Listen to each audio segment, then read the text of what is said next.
সকলকে স্বাগত জানাই। তো আজ আমি চলে এসেছি একটা দারুণ টেস্টি মজাদার রেসিপি নিয়ে। তো এটা কিন্তু একটা খুবই সহজ রেসিপি, তাড়াতাড়ি হয়ে যায় আর বাড়িতে যা উপকরণ আছে তাই দিয়ে কিন্তু হয়ে যাবে। তো আজ আমি বানাবো টমেটো দিয়ে পরোটা। তো তার জন্য এখানে আমি নিয়ে নিয়েছি একদম পাকা পাকা লাল লাল টমেটো। তো এই যে দেখতে পাচ্ছ, টমেটো কিন্তু পাকা হতে হবে, তাহলে কিন্তু পরোটাটা খুব ভালো হবে।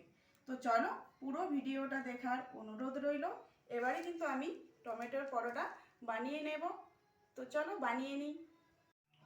তো এই যে দেখো, এখানে আমি কিন্তু টমেটো খুব ভালো করে ধুয়ে পরিষ্কার করে নিয়েছি। এবারে এগুলো আমি ছোট ছোট একটু টুকরো করে কেটে নেব। তো এখানে আমি 5 থেকে 6টা টমেটো নিয়েছি। পরিমাণটা নিজেদের হিসাব অনুযায়ী নিয়ে নেবে। তো এই টমেটোর পরোটা কিন্তু খেতে খুবই ভালো লাগে। তো তোমরা হয়তো অনেক ধরনের পরোটা বানিয়ে খেয়েছো। তো এইভাবে একবার টমেটোর পরোটা বানিয়ে খাবে, দেখবে খুবই ভালো লাগবে। বাচ্চা থেকে বড় সবাই কিন্তু খুব পছন্দ করে খাবে। তো চলো টমেটোগুলো আমি এবারে সব কেটে নেব। এইভাবে একটু টুকরো টুকরো করে নেব।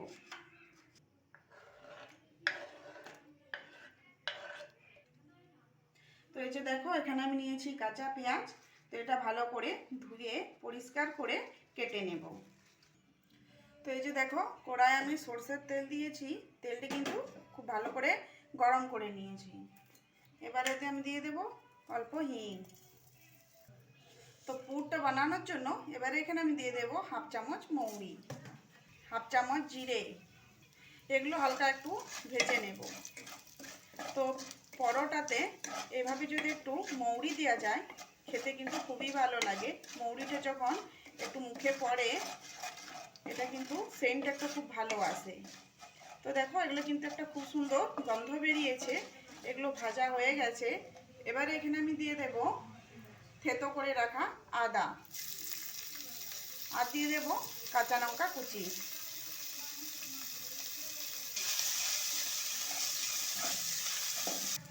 তো আদা কাঁচা লঙ্কা খুব ভালো করে ভেজে নিয়েছি, কাঁচা গন্ধটা চলে গেছে। এবার আমি দিয়ে দেব পেঁয়াজ কুচি। তো এখানে আমি নিয়েছি কাঁচা পেঁয়াজের কুচি। এটা দিলে কিন্তু খুবই ভালো লাগে পরোটা খেতে। তো এটা এবার আমি একটু অল্প নুন দিয়ে ভালো করে ভেজে নেব। তো কাঁচা পেঁয়াজ যদি হাতের সামনে না থাকে, এমনি পেঁয়াজ দিয়েও করে নিতে পারো। তো পেঁয়াজটাও ভালো করে ভাজা হয়ে গেছে। এবারে দিয়ে দেব কেটে রাখা টমেটো।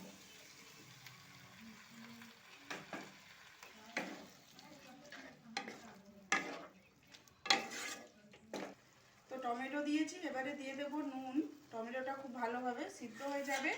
তো এবারে নুনটা ভালো করে মিশিয়ে নেব। তো এই যে দেখো, এটা কিন্তু আমি ভালো করে মিশিয়ে নিয়েছি। এবারে এটা আমি ঢাকা দিয়ে কিছুক্ষণ রেখে দেব, তাহলে টমেটোটা ভালোভাবে গলে যাবে। তো পরোটা বানানোর জন্য এখানে আমি নিয়ে নিয়েছি গমের আটা। তো এতে আমি নুন মিশিয়ে নিয়েছি। এবারে এটা আমি জল দিয়ে মেখে নেব। তো যেভাবে আমরা রুটি পরোটা বানানোর জন্য আটা মেখে থাকি, সেইভাবেই কিন্তু আমি একটা নরম ডো তৈরি করে নেব। তো এই যে দেখো, আমার মাখা হয়ে গেছে। তো এবারে এটা আমি ঢাকা দিয়ে রেখে দেব। তো এই যে দেখো, এখানে কিন্তু টমেটোটা একদম গলে গেছে। তো এইভাবে একটু হাতায় করে একটু এভাবে নেড়ে নিতে হবে। তো এই যে দেখো, আমি কিন্তু খুব ভালো করে এটা ম্যাশ করে নিয়েছি। এবারে আমি দিয়ে দেবো এই যে 1 বাটি বেসন নিয়েছি। এই বেসনটা কিন্তু অল্প অল্প এইভাবে দিয়ে দেব। অল্প অল্প দিয়ে ভালো করে এটা টমেটোর সাথে মিশিয়ে নেব। তাহলে কি হবে, এটা একটু টাইট হয়ে যাবে। আর এটা যখন পরোটার সাথে দেব, তখন এটা খুব ভালোভাবে মিশে যাবে। আর এই বেসন দেওয়ার জন্য কিন্তু এটা খেতে খুবই টেস্টি হয়। তো এখানে আমার আরও বেসন লাগবে, দিয়ে দেব।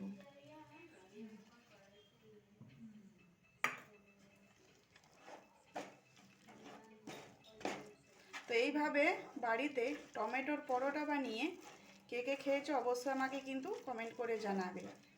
আর এটা যদি না খেয়ে থাকো তো অবশ্যই এবার বাড়িতে বানিয়ে খেও, দেখবে খুবই ভালো লাগবে খেতে। তো এখানে আমি দিয়ে দেবো এই যে এই চামচের 1 চামচ কাশ্মীরি লঙ্কার গুঁড়ো।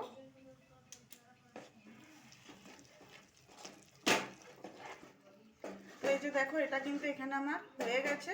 তো নুন ঝালটা অবশ্যই নামাবার আগে চেক করে নেবে।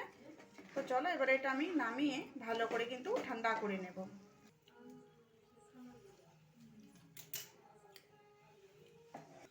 তো এই যে এখানে দেখো আমি ডেলি বানিয়ে নিয়েছি। এবার একটা নিয়ে নেব, শুকনো আটা অল্প লাগিয়ে নিব।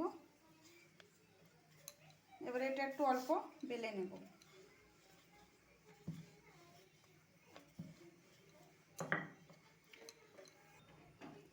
এবার এখানে দিয়ে দেব টমেটোর পুরটা। তো এই যে দেখো এখানে পেঁয়াজ পালা কুচি করে রেখেছি, এগুলো এবারে পুরটার উপরে অল্প ছড়িয়ে দেবো এভাবে। তো এটা দিলে কিন্তু অসাধারণ স্বাদ হয়, খেতে খুবই ভালো লাগে। তো এবারে এটা আস্তে আস্তে এভাবে আমি মুড়ে নেব।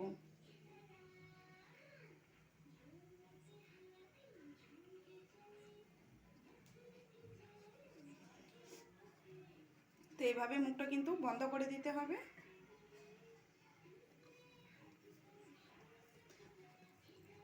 এবারে হাতে করে এইভাবে আলতো হাতে এইভাবে একটু প্রেস করে দিতে হবে। এর উপরে দিয়ে দেব শুকনো আটা।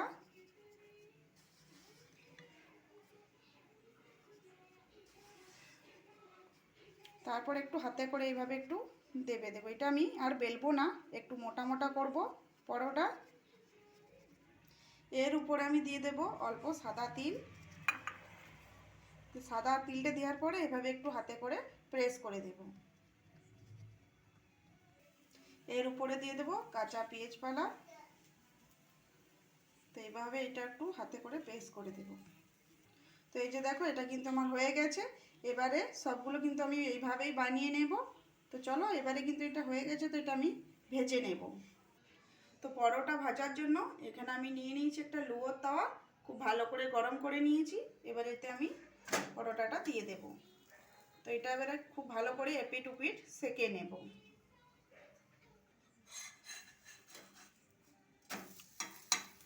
এই যে দেখো একটা পিঠ সেঁকা হয়ে গেছে। এটা আমি এই পাশটা একটু তেল দিয়ে দেব।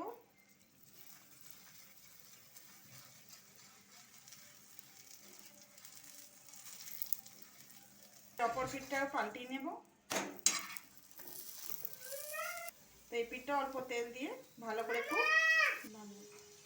তো এইভাবে কিন্তু একটু উল্টে পাল্টে ভালো করে লাল লাল করে ভেজে নেব। তাহলে কিন্তু পরোটাটা দেখতে যেমন সুন্দর লাগবে, খেতেও খুব টেস্টি হবে। তো এই যে দেখতে পাচ্ছ পরোটা কিন্তু এইভাবে একটু মোটা মোটা করে ভাজলে খেতে খুবই ভালো লাগে। এটা রাতের ডিনারে বা সকালের জলখাবারে খুবই ভালো লাগবে। তো এটা তোমরা দই দিয়ে বা টমেটো সস দিয়ে খেতে পারো, দেখবে টেস্ট কিন্তু খুবই ভালো হয়। তো এই যে দেখতে পাচ্ছ একটা খুব সুন্দর কালার চলে এসছে। তো এটা আমার কিন্তু ভাজা হয়ে গেছে। এবার এটা নামিয়ে নেব।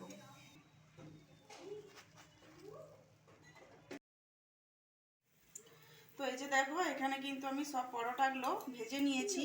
তো এটা এবারে গরম গরম পরিবেশন করার জন্য একদম রেডি। তো আজকের এই পরোটার রেসিপি তোমাদের কেমন লাগলো অবশ্যই কমেন্ট করে জানাবে। আর যদি ভালো লেগে থাকে তো অবশ্যই আমার চ্যানেলটা সাবস্ক্রাইব করে দিও। তো ভালো থেকো, সুস্থ থেকো, আরও আসছে এরকম নতুন নতুন রেসিপি নিয়ে।